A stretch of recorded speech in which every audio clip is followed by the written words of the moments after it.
Hey everyone, this lesson is on cataracts. So in this lesson, we're going to talk about what cataracts are. We're also going to talk about some of the risk factors for getting cataracts. We'll also talk about signs and symptoms, how we can diagnose cataracts, and how we can treat them. So a cataract is an ocular condition involving opacity of the lens of the eye. Opacity simply means that the lens of the eye becomes clouded, preventing light from traveling through the lens properly. We'll talk about what each of these means in more detail a little later on. Cataracts are the most common cause of reversible blindness in the world, so they are very common. But we find that they're more common in certain ethnic groups, particularly in Caucasians, and they have a typical onset between the 5th to 6th decade of life. On average, it can occur earlier on in life or later on in life. And when they do occur, they gradually and progressively worsen over time.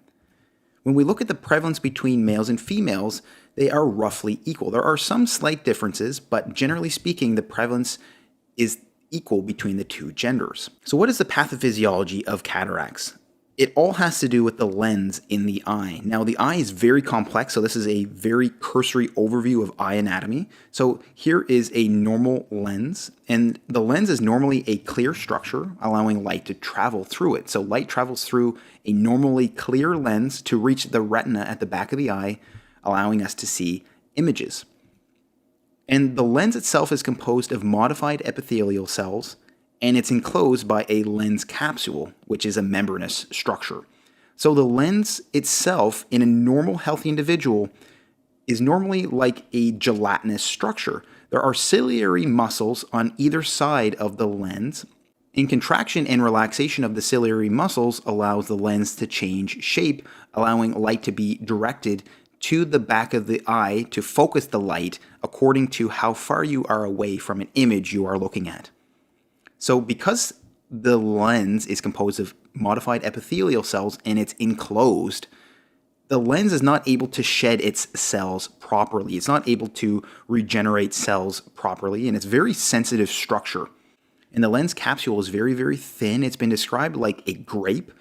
So you can imagine a grape has a very, very thin skin, and that's essentially the lens capsule. It's very thin, and this structure is very sensitive to any trauma or any insults. So what happens with cataracts is that any process that can cause denaturation or degeneration or coagulation of the lens proteins can lead to opacity of the lens. These epithelial cells and the proteins inside the lens can become denatured and coagulate, and it can lead to a clouded, opaque lens, preventing light from reaching the retina properly. So what are some of the causes of cataracts? There are many different causes of cataracts, and I'm going to break them down into several categories. So the first main category of causes of cataracts is age-related. This is actually the most common cause of cataracts. As we get older, we are more likely to develop cataracts. The next main category of causes are the endocrine diseases. So endocrine diseases like diabetes, galactosemia, homocystinuria, hypoparathyroidism, hypocalcemia, Wilson's disease, and malnutrition can increase your risk for getting cataracts. Another category is systemic diseases in general. Atopic dermatitis, interestingly, is associated with an increased risk of getting cataracts. Myotonic dystrophy is another one. Neurofibromatosis type 2 and HIV/AIDS is also associated with an increased risk for cataracts. This is not completely known why HIV or AIDS can increase your risk for cataracts. It could be the medications that people take for these conditions that could be increasing the risk. At this point, we're not quite sure. Another category is ocular diseases in general. So ocular diseases like retinitis pigmentosa, chronic anterior uveitis, Stickler syndrome, or having high myopia or very, very nearsightedness can increase your risk for cataracts. Another category is medications. We see this with glucocorticoids, and we can also see it with acetylcholinesterase inhibitors. We can see it with certain substances. Individuals with alcohol use disorder are at increased risk for getting cataracts.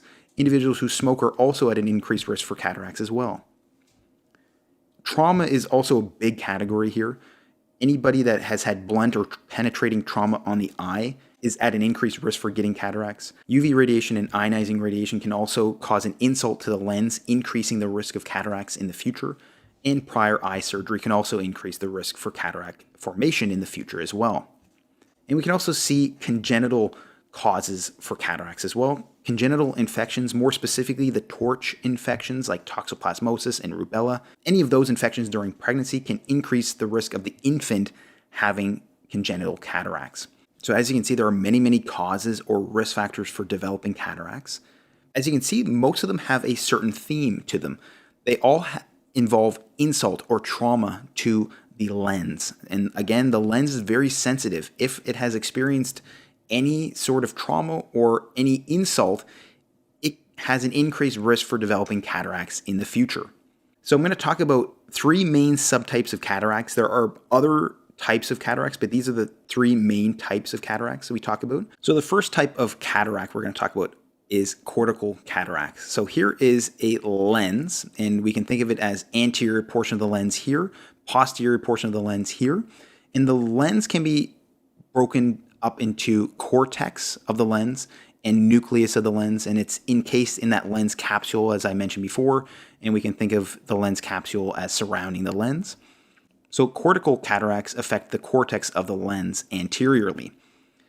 So with cortical cataracts, the cortex of the lens is affected, and here is what a cortical cataract looks like when we look at it with a slit lamp. And you can see here is another way of looking at the cataract with a slit lamp. So you can look at the cataract straight on with a slit lamp, or you can turn the slit lamp to an angle and look at the lens in a different way. So these are characteristic looks to a cortical cataract. Cortical cataracts have what we call spokes or radial spokes. So you can think of a tire with the spokes. So this is what it looks like when we look at it head on. When we look at it with the slit lamp at an angle, you can see here is the cortical cataract here. And diabetes and aging are actually the more common causes of cortical cataracts. So again, cortical cataract here, you may see some of these radial spokes here. And there may be some nuclear sclerosis cataract here as well. I'll talk about what nuclear cataracts are in a moment. So again, the cortex of the lens is affected with cortical cataracts. It looks like spokes, and diabetes and aging are common causes. The next type of cataract are the nuclear sclerosis cataracts. Again, the nucleus is affected, so the center of the lens, and it appears yellow to brown in color. We can call it brunescent. So you can see here, the slit lamp is at an angle, and then there's some yellow to brown substance here. That's the cataract. Aging is often the main cause of these types of cataracts. And the third type of cataract is the posterior subcapsular cataract. The posterior portion of the lens is affected. So if we look at the lens with a slit lamp on an angle, again, we can kind of see this area here. It doesn't quite look like the other images we looked at. It kind of looks a bit grainy in appearance. So here is the slit lamp on an angle. So you can see this kind of grainy looking appearance in the back. And then here's the slit lamp looking straight on the lens, and you can see this kind of residue, and it kind of looks like a residue on the back here. So that is a posterior subcapsular cataract. Aging, diabetes, steroid use, trauma are causes of this type of cataract. What are some of the clinical features of cataracts?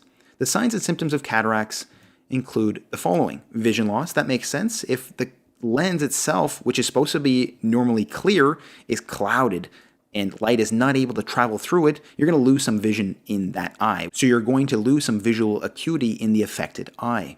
This vision loss is painless. It's progressive. Remember that cataract becomes worse and worse over time, and it is gradual. And what we do find is that cataracts affect distance more than near vision. So what you'll find is that an individual who's developing a cataract will lose their far sight or their distance before they'll lose their near vision. They also have issues with glare. You'll find that there may be some descriptions like starburst or halos, especially when they're driving at night. If there's any headlights coming toward them or if there's any lights at night, it looks like a starburst pattern or there's halos. So this can cause difficulties with nighttime driving. They can also have color perception changes, particularly with certain types of cataracts like the nuclear sclerosis type of cataract. That one again is yellow to brown in color, so it can actually discolor their environment that they're perceiving to be almost a yellowish color. So if they look at something that's actually white, it might look a bit yellow to them. They don't even realize it. So they have a decreased ability to discern colors. And we can also see what we call a second sight phenomenon. Second sight phenomenon is essentially an increasing myopia, an increasing nearsightedness. So what is described is that individuals who used to use reading glasses to read, as their cataract gets worse, their refractive error increases, they actually don't need those reading glasses anymore. They can read without those reading glasses. That is the second sight phenomenon. How do we diagnose and treat cataracts? Diagnosis of cataracts can be overt observation of a cataract. So if we actually look at an individual, they simply have a cataract and we can see it. Ophthalmoscopy, so we can look at it using an ophthalmoscope. This is not usually the best way to do it. The best way is through a slit lamp, as we talked about before. So again, we can look straight on, or we can look at it at an angle, and we can see the different layers of cataract here. So we can see there might be a cortical cataract here with some spokes, and we can see this posterior subcapsular cataract here with this kind of grainy looking appearance. How do we treat these cataracts? There are actually no medical treatments available. Surgical removal is required for these cataracts. And what we do is we essentially go in, you cut open the lens capsule, and you carefully remove the lens.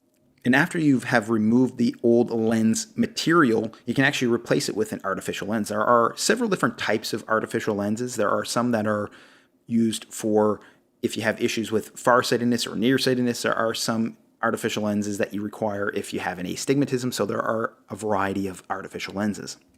And once you have a fake lens in, we call it pseudophakia. You have a fake lens. Phakia simply means the lens of the eye. So you become pseudophakic.